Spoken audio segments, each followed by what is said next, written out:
ఆంధ్రప్రదేశ్లోని చిత్తూరు జిల్లాలోని వాయిల్పాడ్ నుంచి మాట్లాడుతున్నాను.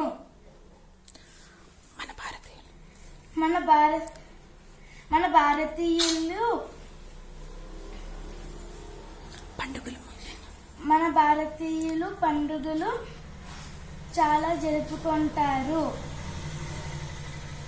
దాంట్లో ముఖ్యమైనవి ఉగాది, సంక్రాంతి, వినాయక చవితి, నాగల చవితి. వినాయక చవితి ఎలా వచ్చిందంటే, ఒకసారి కైలాసంలో పార్వతీదేవి పసుపుతో ఒక బొమ్మని చేసి దానికి ప్రాణం పోసింది. ఆ బొమ్మ బాలుడులా మారాడు. పార్వతీదేవి స్నానానికి వెళుతూ కొన్ని సుగుంట్లు ఇచ్చి చెప్పింది, నువ్వు వాకిలి పక్కనే నిల్చుకో, ఎవరిని లోపలికి రానివద్దు అని చెప్పింది. కొంతసేపటి తర్వాత శివుడు తపస్సు నుంచి కైలాసానికి వచ్చి ఇంటికి వచ్చాడు.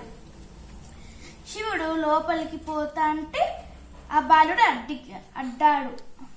అడ్డుకోనాడు. శివుడు ఎంత చెప్పినా ఆ బాలుడు వినలేదు. అందుకు శివుడికి కోపం వచ్చి ఆ బాలుడు తల నరికేశాడు. కొంతసేపటి తర్వాత పార్వతీదేవి వచ్చి చూచి చాలా ఏడ్చింది. శివుడు ఓదార్చాడు. పార్వతీదేవి ఎలాగైనా ఈ బాలుణ్ణి బ్రతికిచ్చు అని శివుణ్ణి కోరింది. శివుడు ఏనుగుతలని ఆ బాలుడికి అతికిచ్చాడు. అప్పుడు ఆ బాలుడికి ప్రాణం వచ్చేసింది.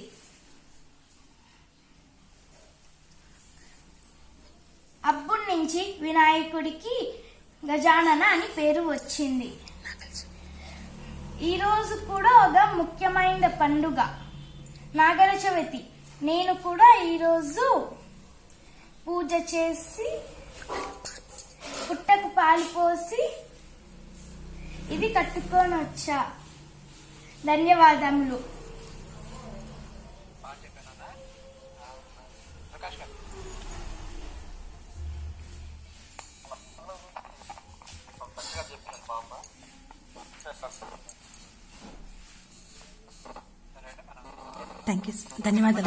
ధన్యవాదములు సార్.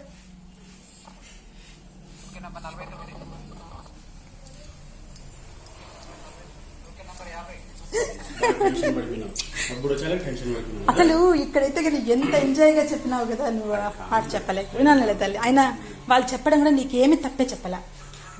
ఒక్కటే ఒక పదం చెప్పినావు, డో అనబోయినావు. డోరే